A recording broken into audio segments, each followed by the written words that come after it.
se présente pas. Attention.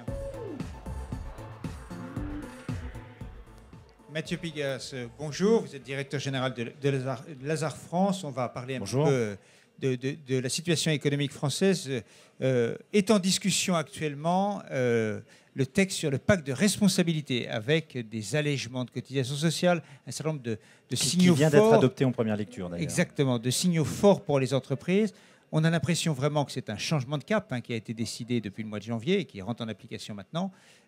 Est-ce que ça va être suffisant pour remettre la France sur le bon chemin de la croissance ? Alors, c'est en effet un changement de cap, à l'évidence exprimé depuis janvier par rapport à ce qui avait été fait auparavant. Ce cap, moi, me paraît le bon, c'est-à-dire que nous allons en effet dans la bonne direction. La seule chose, c'est que nous n'allons ni assez vite, ni assez fort. Et je pense qu'on n'a pas le temps d'attendre. Les derniers chiffres et de la croissance et du chômage l'ont montré. 0% de croissance au premier trimestre en France au début de l'année. Un chômage qui continue à monter précisément parce qu'il n'y a pas de croissance.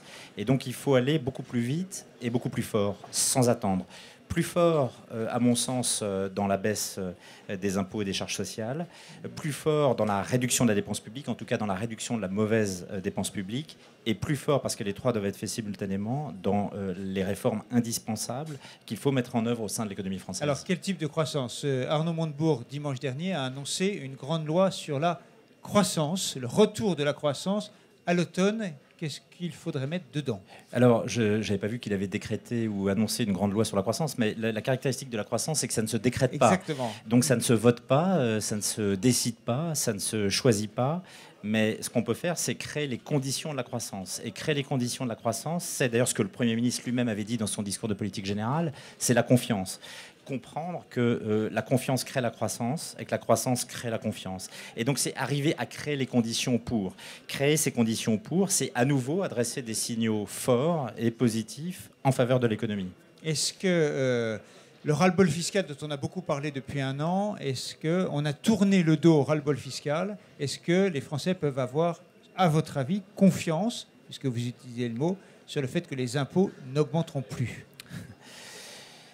Écoutez, on verra ce qui se passe en septembre de cette année lorsque les Français recevront leur feuille d'impôt. Je crains un peu un effet ciseau, c'est-à-dire que comme l'a annoncé le Premier ministre, un certain nombre de gens vont en effet sortir, et c'est tant mieux compte tenu de ce qui s'était passé l'année dernière, du champ de l'impôt sur le revenu. Et puis un certain nombre de gens qui restent, eux, dans le champ de l'impôt sur le revenu, eh bien, vont voir leur impôt augmenter compte tenu des décisions qui ont été prises.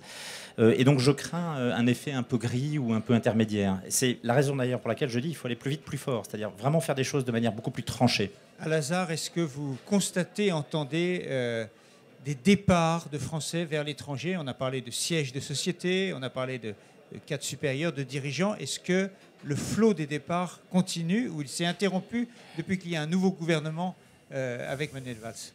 Non, il adresse à l'évidence, à mon sens, les bons signes de confiance. Mais enfin, le fait est qu'on observe un certain nombre de mouvements. Je ne parle pas de particuliers ou d'individuels, que je ne suis pas et que je ne connais pas, mais d'entreprises dont soit les sièges, soit les managements, les équipes de direction bougent. Vont soit à Londres, soit d'ailleurs dans d'autres pays européens, je pense à la Belgique notamment, soit évidemment en Asie. Je pense que c'est un mouvement qui est très défavorable à l'économie française et qui est très dommageable et donc il faut absolument arriver à interrompre. Vous avez publié il y a quelques mois un livre Éloge de l'anormalité, évidemment en référence au président normal. Est-ce que, qui est François Hollande, est-ce que Manuel Valls... Que je ne cite pas néanmoins. Que vous ne citez à aucun moment. Est-ce que Manuel Valls est suffisamment anormal pour diriger le pays ? Le simple fait de diriger ce pays, à mon avis, il faut être anormal pour le faire. Non, je pense qu'il a toutes les caractéristiques pour diriger le pays. Et si j'ai un conseil à lui donner, c'est précisément celui-ci. C'est de sortir du cadre contraint ou trop contraint qui est le sien, j'entends, autour de lui, ou qu'on essaye de bâtir autour de lui. Et donc d'essayer d'abattre les murs, d'abattre les cloisons et puis de voir grand. Mathieu Pigasse, je vous remercie. Merci beaucoup.